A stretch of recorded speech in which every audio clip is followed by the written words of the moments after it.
My stepbrother stole his own college fund and framed me for it, making my entire family disown me.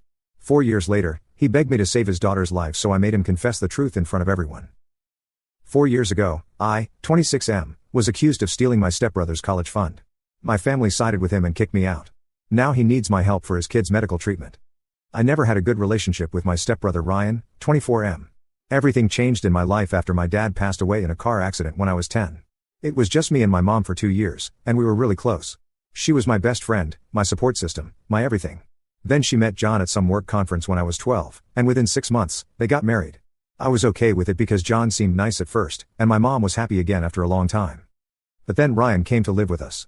He was John's son from his previous marriage and had been living with his mom until she got remarried and moved to a different state. Ryan was 10 at the time, and from day one, he made it clear that he didn't like me or my mom. He'd give us these cold looks when John wasn't around and act like the perfect son when John was present. At first, it was just small things. He'd mess up the house and blame it on me. He'd eat all the snacks I'd saved for later and tell John the first was lying when I confronted him. Once he broke an expensive vase while running around the house and told John the first pushed him. Another time, he broke a window while playing baseball and somehow convinced John that I was the one who threw the ball. But what really bothered me was how he'd try to manipulate my mom. He'd tell her I was mean to him when she wasn't around, that I'd threaten him and bully him.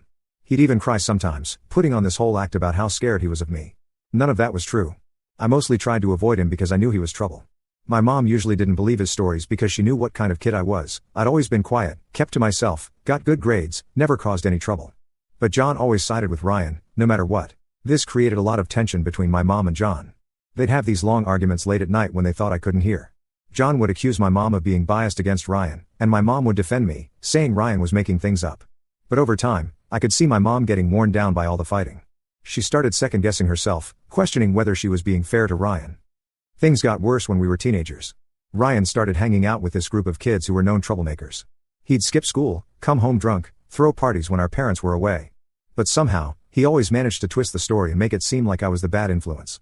If he got caught drinking, he'd say I was the one who bought the alcohol. If he skipped school, he'd claim I pressured him into it.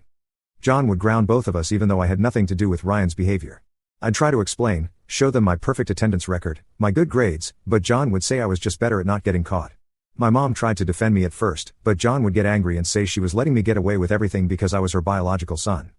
By the time I was in high school, I'd learned to just keep my head down and stay out of Ryan's way. I focused on my studies, got a part-time job at a local bookstore, and spent most of my time either at work or at my best friend Mark's house. Mark was the only one who knew what was really going on. He'd seen how Ryan acted when adults weren't around, heard the things he'd say to me. Ryan's behavior got even worse after he failed to get into any good colleges. He was smart enough, but he'd spent so much time partying that his grades were terrible. Meanwhile,